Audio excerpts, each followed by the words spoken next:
Welcome back to my Aim Academy YouTube channel. ഇന്ത്യയിലെ കൃഷിയും കൃഷി അധിഷ്ഠിത വ്യവസായങ്ങളെ പറ്റിയിട്ടുമാണ് ഇന്ന് ചർച്ച ചെയ്യാൻ പോകുന്നത്. ഭക്ഷ്യവിളകളായും ധാന്യവിളകളായും ഒരുപാട് കൃഷി ചെയ്യുന്ന രാജ്യമാണ് ഇന്ത്യ. വിഷയത്തിലേക്ക് കടക്കുന്നതിന് മുന്ന് നിങ്ങൾ ഈ ചാനൽ ആദ്യമായാണ് കാണുന്നതെങ്കിൽ തീർച്ചയായിട്ടും ചാനൽ സബ്സ്ക്രൈബ് ചെയ്യുക, വീഡിയോ ലൈക്ക് ചെയ്യുക, നിങ്ങളുടെ അഭിപ്രായങ്ങളും നിർദ്ദേശങ്ങളും കോമന്റ് ചെയ്യുക. കൃഷിയെ അഗ്രികൾച്ചർ എന്നാണല്ലോ ഇംഗ്ലീഷിൽ പറയുന്നത്. അഗർ, കൾച്ചർ എന്നീ രണ്ട് ലാറ്റിൻ പദങ്ങളിൽ നിന്നാണ് അഗ്രികൾച്ചർ എന്ന പദം രൂപപ്പെട്ടിട്ടുള്ളത്. അഗർ എന്നതിന് കര എന്നും കൾച്ചർ എന്നതിന് കൃഷി എന്നുമാണ് ലാറ്റിനിൽ അർത്ഥം. അഗ്രികൾച്ചർ എന്നാൽ കൃഷി എന്നാണ് അർത്ഥം. ഇന്ത്യ ഒരു കാർഷിക രാജ്യമാണ്. ജനസംഖ്യയിൽ 2/3 ജനങ്ങളും കൃഷിയെ ആശ്രയിച്ചാണ് ജീവിക്കുന്നത്. ഇന്ത്യയിലെ കാർഷിക വിളകളെ ഭക്ഷ്യവിളകൾ, നാണ്യവിളകൾ എന്നിങ്ങനെയാണ് തരംതിരിച്ചിരിക്കുന്നത്. ഭക്ഷ്യവസ്തുക്കളായി നേരിട്ട് ഉപയോഗിക്കാവുന്ന വിളകളെയാണ് നമ്മൾ ഭക്ഷ്യവിളകൾ എന്ന് പറയുന്നത്. അതുപോലെ വാണിജ്യ വ്യവസായ പ്രാധാന്യമുള്ള വിളകളെയാണ് നാണ്യവിളകൾ എന്ന് പറയുന്നത്. എല്ലാ വിളകളും ഒരേ കാലത്തല്ല കൃഷി ചെയ്യുന്നത്. എല്ലാ വിളകൾക്കും അവരുടേതായിട്ടുള്ള ഒരു കാലത്ത് മാത്രമേ കൃഷി ചെയ്യാൻ പറ്റുള്ളൂ. അപ്പോൾ ഏത് കാലാവസ്ഥയാണ് അവർക്ക് യോജിച്ചതെന്ന് കണ്ടെത്തിയിട്ട് ഇന്ത്യയിലെ കൃഷിയുടെ കാലങ്ങൾ 3 എണ്ണമായി തിരിച്ചിട്ടുണ്ട്. അവ ഏതെല്ലാമാണെന്ന് നോക്കാം. ആദ്യത്തേത് ഖാരിഫ്. ഖാരിഫ് വിളയിറക്കുന്നത് ജൂൺ മാസത്തിലാണ്. വിളവെടുക്കുന്നതോ നവംബർ മാസത്തിന്റെ ആദ്യവാരത്താണ്, അല്ലെങ്കിൽ മൺസൂണിന്റെ അവസാനത്തിലാണ്.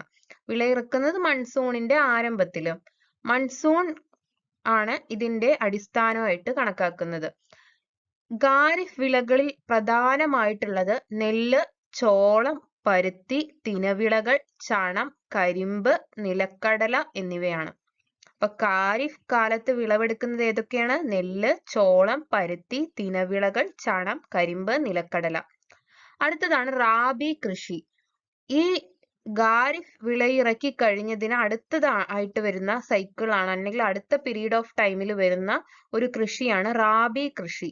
അതായത് ഇത് വിളവെടുത്ത് കഴിയുമല്ലോ ഖാരിഫ്, അതിനുശേഷം അതായത് നവംബറിന്റെ മധ്യത്തോടുകൂടി, ശൈത്യകാലം ആരംഭത്തോടുകൂടി തുടങ്ങുന്നതാണ് റാബി വിളയിറക്കൽ. അതെന്ന് ഹാർവെസ്റ്റ് ചെയ്യാൻ പറ്റും, അല്ലെങ്കിൽ എന്ന് വിളവെടുക്കാൻ പറ്റും? മാർച്ച് ആവുമ്പോൾ, അതായത് വേനലിന്റെ ആരംഭത്തിലാണ് വിളവെടുക്കാൻ പറ്റുന്നത്.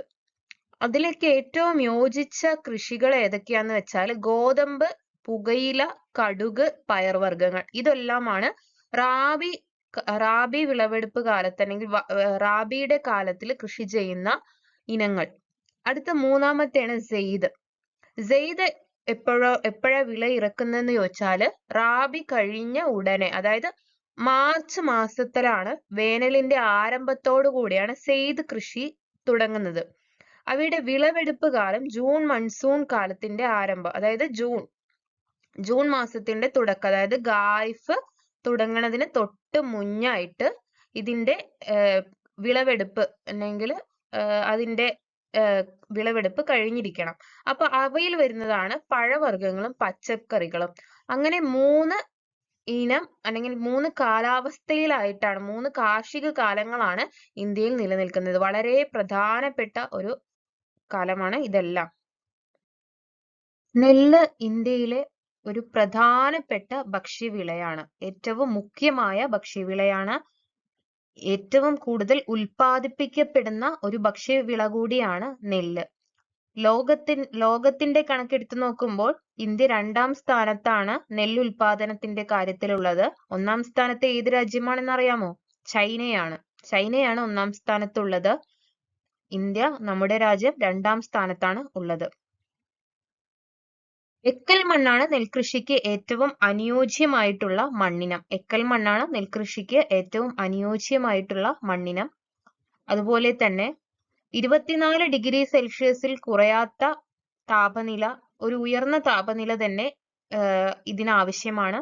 ധാരാളം മഴയും 150 സെന്റിമീറ്ററിൽ കൂടുതൽ ആവശ്യമാണ് ഈ ഒരു വിളയ്ക്ക്.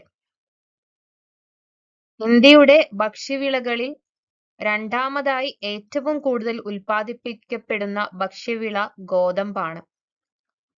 ഒരു റാബി വിളയായ ഗോതമ്പിന് നീർവാർച്ചയുള്ള എക്കൽ മണ്ണാണ് വളരാൻ ഉത്തമമായി കണക്കാക്കുന്നത്. മുഖ്യമായും മിതോഷ്ണ മേഖലയിൽ കൃഷി ചെയ്യുന്ന ഈ വിളയ്ക്ക് 10 ഡിഗ്രി സെൽഷ്യസ് മുതൽ 26 ഡിഗ്രി സെൽഷ്യസ് വരെ താപനില ആവശ്യമാണ്. 75 സെന്റിമീറ്ററിൽ മഴയും ആവശ്യമാണ്.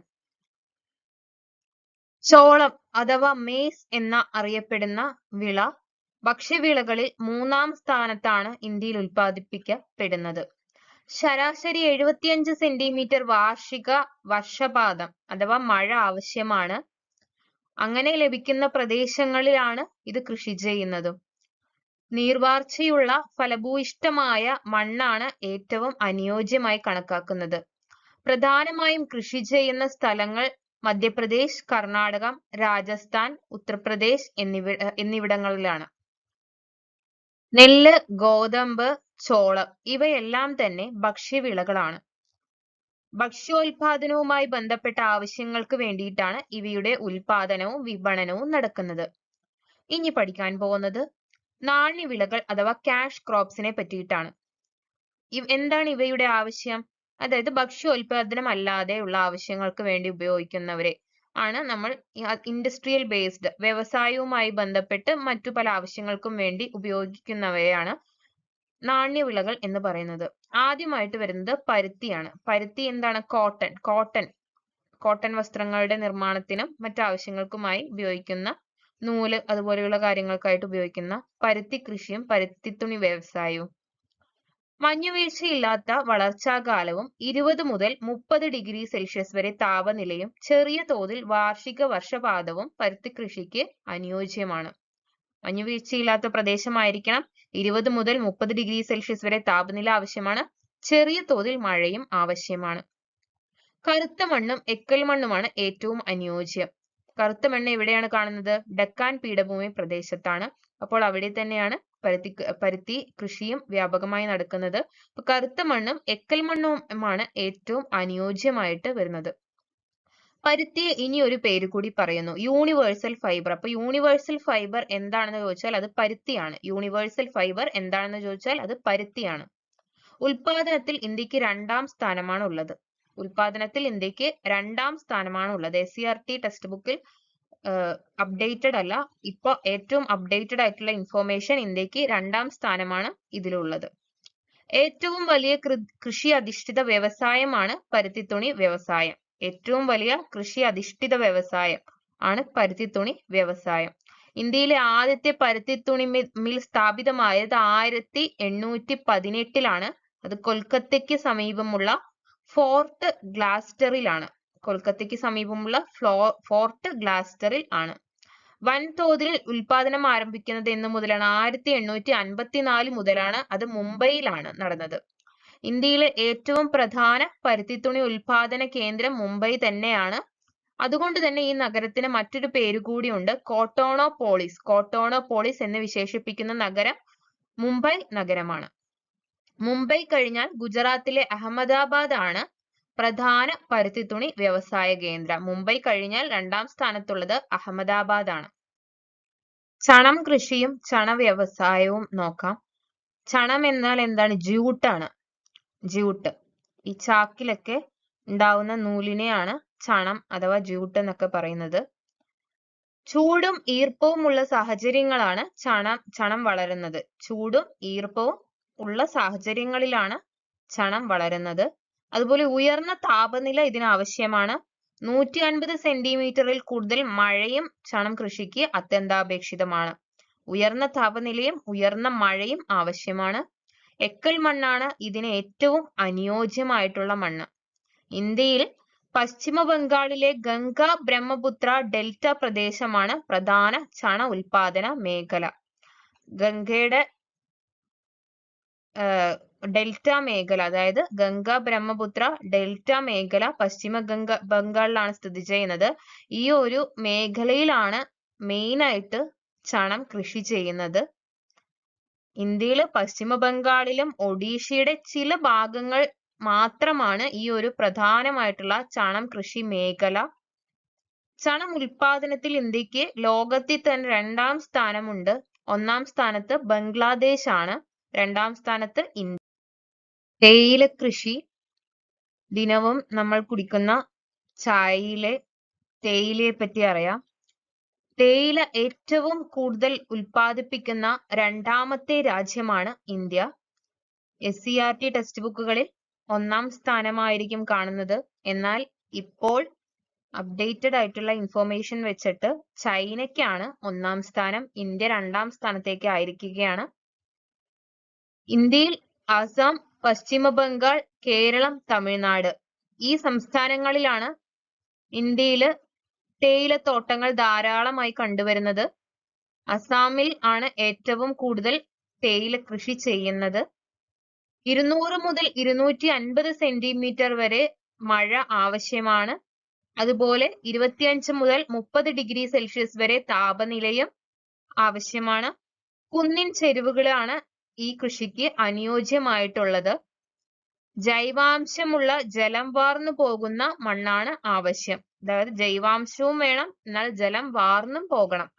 അങ്ങനെയുള്ള മണ്ണാണ് ആവശ്യം. നമുക്ക് കാണാൻ കഴിയുന്ന പോലെ മലനിരകളിലെ ചരിവുകളിൽ തട്ടായിട്ടാണ് അവ കൃഷി ചെയ്യുന്നത്. അപ്പൊ വെള്ളം വാർന്നു. കാപ്പി ഒരു ഉഷ്ണമേഖലാ തോട്ടവിളയാണ്. ഒരു ഉഷ്ണമേഖലാ തോട്ടവിള ഏതെന്ന് ചോദിച്ചാൽ അത് കാപ്പിയാണ്. ഇന്ത്യക്ക് 8ാം സ്ഥാനത്താണ് ലോകരാജ്യങ്ങളുടെ ഇടയിൽ കാപ്പി ഉൽപാദനത്തിലുള്ളത്. 1ാം സ്ഥാനത്ത് ബ്രസീലാണ്. SCERT ടെക്സ്റ്റ് ബുക്കുകളിൽ ഇന്ത്യക്ക് 6ാം സ്ഥാനം എന്നാണ് കാണാൻ കഴിയുക. എന്നാൽ ഇത് ഇപ്പോൾ 8ാം സ്ഥാനത്തായിട്ടുണ്ട്. കർണാടകം, കേരളം, തമിഴ്നാട് എന്നീ സംസ്ഥാനങ്ങളാണ് മുഖ്യമായിട്ടുള്ള ഉൽപാദകർ. കർണാടകം, കേരള, തമിഴ്നാട്. മിതമായ താപനിലയും ഉയർന്ന വർഷപാതവുമാണ് ആവശ്യം. മിതമായിട്ടുള്ള ഒരു താപനിലയും ഉയർന്ന വർഷപാതവുമാണ് കാപ്പി ഉൽപാദനത്തിന് ആവശ്യം.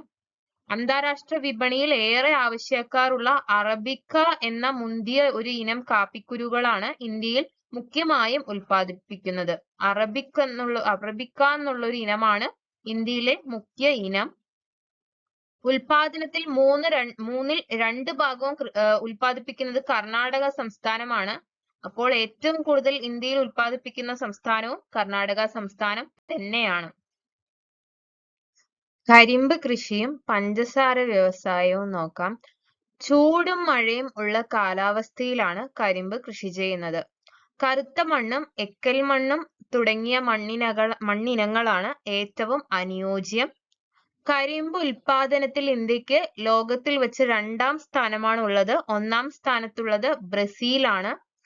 ഉത്തർപ്രദേശ് ആണ് കരിമ്പിന്റെയും പഞ്ചസാരയുടെയും ഉൽപാദനത്തിൽ 1ാം സ്ഥാനത്ത് നിൽക്കുന്ന സംസ്ഥാനം. അടുത്ത നാണ്യവിള റബ്ബറാണ്. റബ്ബറിന് ആവശ്യം 25 ഡിഗ്രി സെൽഷ്യസിൽ കൂടിയ താപനിലയാണ്. 150 സെന്റിമീറ്ററിന് മുകളിൽ മഴയും റബ്ബറിന് ആവശ്യമാണ്. അതുപോലെ തന്നെ ഇത് ഏറ്റവും നന്നായി വളരുന്നത് ലാറ്ററൈറ്റ് മണ്ണിലാണ്. ലാറ്ററൈറ്റ് മണ്ണിനത്തിലാണ് റബ്ബർ കൃഷി ഏറ്റവും അനുയോജ്യമായി കാണുന്നത്. കേരളമാണ് ഇന്ത്യയിൽ ഏറ്റവും കൂടുതൽ റബ്ബർ ഉൽപ്പാദിപ്പിക്കുന്ന സംസ്ഥാനം. കേരളമാണ് ഇന്ത്യയിൽ ഏറ്റവും കൂടുതൽ റബ്ബർ ഉൽപ്പാദിപ്പിക്കുന്ന സംസ്ഥാനം. ബ്രസീലാണ് റബ്ബറിന്റെ ജന്മദേശം. എവിടെയാണ് റബ്ബറിന്റെ ജന്മദേശം? ബ്രസീലാണ് റബ്ബറിന്റെ ജന്മദേശം. ബ്രസീലിൽ നിന്നാണ് റബ്ബർ ഇന്ത്യയിലേക്കും മറ്റ് രാജ്യങ്ങളിലേക്കും എല്ലാം വന്നത്. 1875 ബ്രിട്ടീഷുകാരനായ സർ വില്യം ഹെൻറിയാണ് ഇന്ത്യയിലേക്ക് ആദ്യമായി റബ്ബർ വിത്തുകൾ കൊണ്ടുവന്നത്. മധ്യ തിരുവിതാംകൂറിലെ കുന്നിൻ ചെരുവുകളിൽ ആരംഭിച്ച റബ്ബർ കൃഷി മലബാറിലേക്കുണ്ടായ കുടിയേറ്റത്തിലൂടെയാണ് പിന്നീട് വടക്കൻ ജില്ലകളിലേക്ക് കൂടി ഇന്നത്തെ ക്ലാസ് അവസാനിച്ചിരിക്കുകയാണ്. വിഷയം ഇഷ്ടമായെങ്കിൽ വീഡിയോ ലൈക്ക് ചെയ്യുക, ഷെയർ ചെയ്യുക, കോമന്റ് ചെയ്യുക, ചാനൽ സബ്സ്ക്രൈബ് ചെയ്യുക. വീണ്ടും അടുത്ത ക്ലാസ്സിൽ പുതിയൊരു വീഡിയോയുമായി കാണുന്നതുവരേക്കും എല്ലാവർക്കും നന്ദി, നമസ്കാരം.